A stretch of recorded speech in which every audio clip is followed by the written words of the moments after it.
Jamir Young is a walking bucket.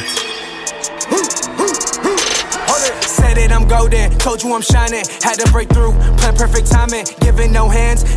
Go get it. Radix the ruler. Can't with them peasants. So the Miami Heat made several signings today to fill out their training camp roster to the maximum number of 21 spots.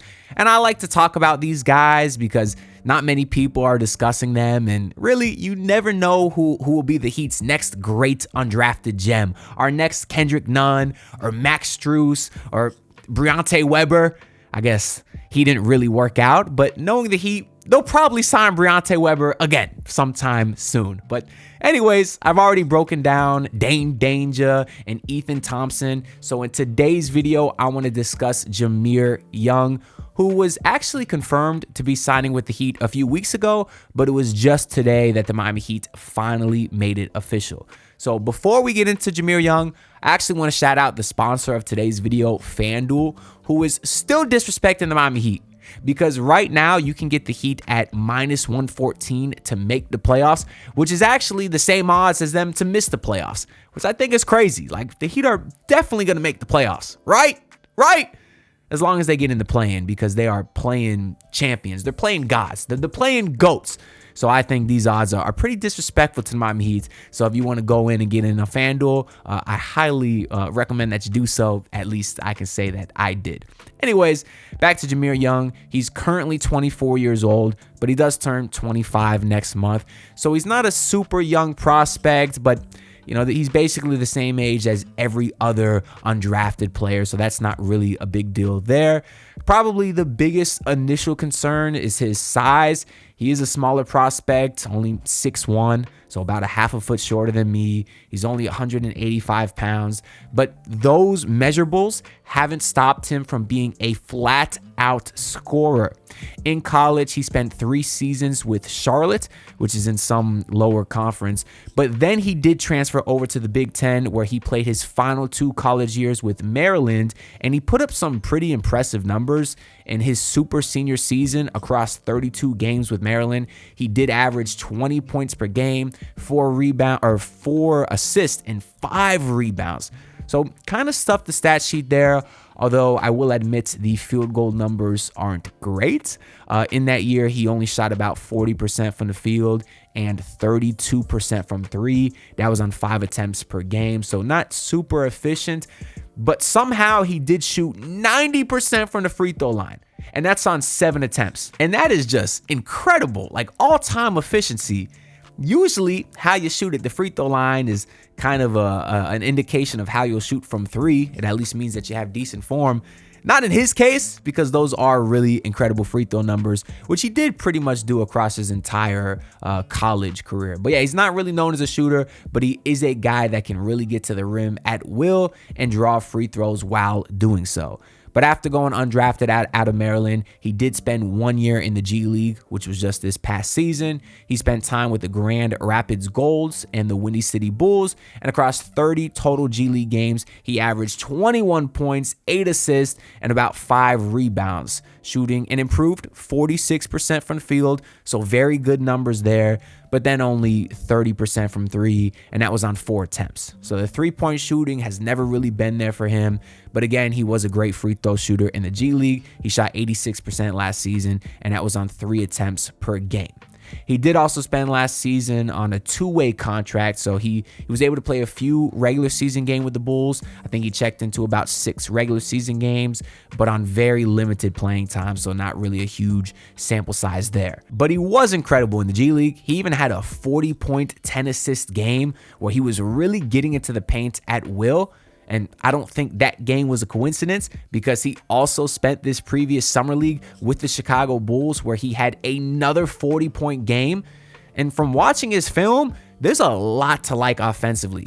I found him to be super shifty. I thought his handle was incredible.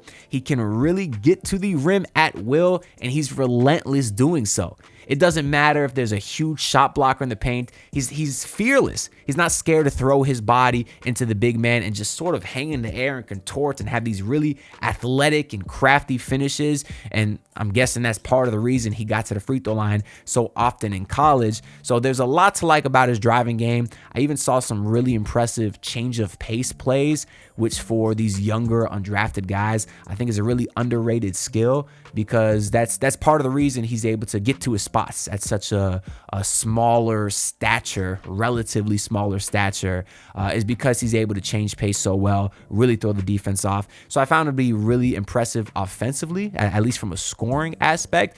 But also I was impressed by his playmaking. His driving kick game was incredible. And obviously, about 8 assists to 3 turnovers in the G League. That's a pretty decent ratio as well. It's hovering around 2.5 to 1 assist to turnover ratio, which is pretty good.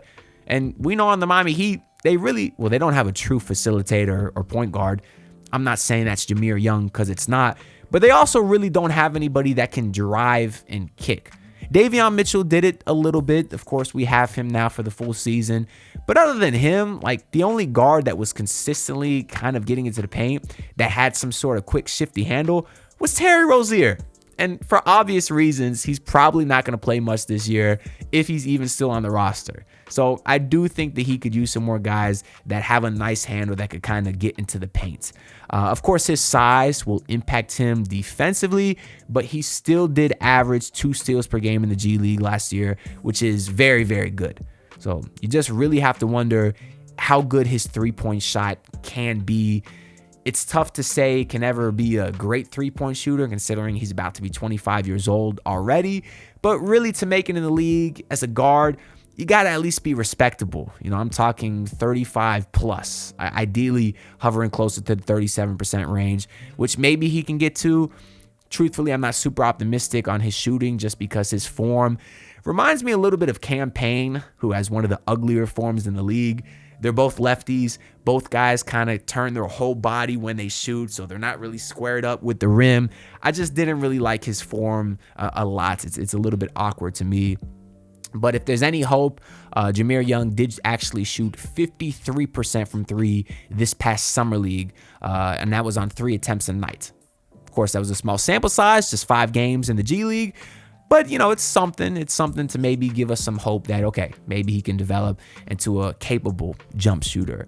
Unfortunately, guys like him that are these pretty crafty scorers, it's hard for them to stick around in the league just because they need the ball so much. We've seen guys over the years with the Heat that I've really liked, like Jamari Bouye and Alondes Williams. Those guys have played pretty well for the Heat, whether it's preseason or summer league, but they haven't been able to stick around just because it'll always be an awkward fit with the main roster. Even another guy like Javonte Cook, who I wasn't as big a fan of, but he's a similar type of mold in terms of being a shifty, ball-dominant guard. It's just tough, unless you're a superstar who is truly worthy of having the ball in your hands that much. It's really hard to fit with the main roster. Like a lot of these guys, they'll kind of find their spot by finding a specific skill that you can do really, really well without the ball. Whether that's playing the passing lanes or being a great corner three-point shooter, you kind of have to find a skill that you do really well without the ball. And I'm not sure Jamir Young has that. He very well may have a nice training camp. He may put up some numbers in the preseason here or there just because he is such a skilled scorer. But truthfully, I can't see him sticking around unless he proves that he could be a lead facilitator or he's just such a dog on defense that the Heat decided they want to keep him around. And in addition to that, of course, the Heat are pretty guard heavy as it is now. We need some more size, which I guess the Heat did sign a couple of guys like Dame Danger, who we like a lot. But we'll get into the rest of the guys that the Heat signed to fill out the training camp roster. We're still about a month away from preseason. There's been a lot going on, with the Heat in general. These Terry rumors, these more Wiggins to LA rumors, the Precious Achiuwa rumors. I have been busy as of late, still studying for my PE exam. I'll be taking in November. But we'll definitely talk about all these guys the Heat signed. We got still, unfortunately, plenty of offseason left that we need to fill. But that's all I got to say for this video. Before we get out of here, I want to shout out FanDuel one more time and tell y'all my favorite prop for this weekend, which is Tua Tagovailoa, over 232 passing yards. Listen, fool me once, shame on me. Shame on twice. Fool me twice, shame on me. you know what the saying is. Y'all heard the J. Cole song. I've been fooled a million times by Tua. So point is, I'm a fool. That being said, 232 yards for Tua is disrespectful. He had about 150 last week, and he had 1 million turnovers. All he's got to do is not have 1 million turnovers, and he should be able to get to 232 easily. I don't care if it's the Patriots. It's a little bit of a low-scoring game. I think they're starting to disrespect Tua a little bit too much. He's average. He doesn't suck as bad as he did last week, and I certainly think he's better than 232 yards. But that's just my opinion. Make sure to leave y'all thoughts down below on that if you want to, but also just Jamir Young, and maybe let me know who your favorite guy is that the Heat signed today, and I'll try to get a video out about all of them anyways. But appreciate y'all's support. Make sure to like the video and subscribe, and I'll see y'all in the next one. Peace out, everyone. Look, pull up in your city, tryna get that dead face. Do it on my own, I don't need no dead weight. Had to kill him off, yeah, I need a head space. You know this homegrown bitch don't offend me.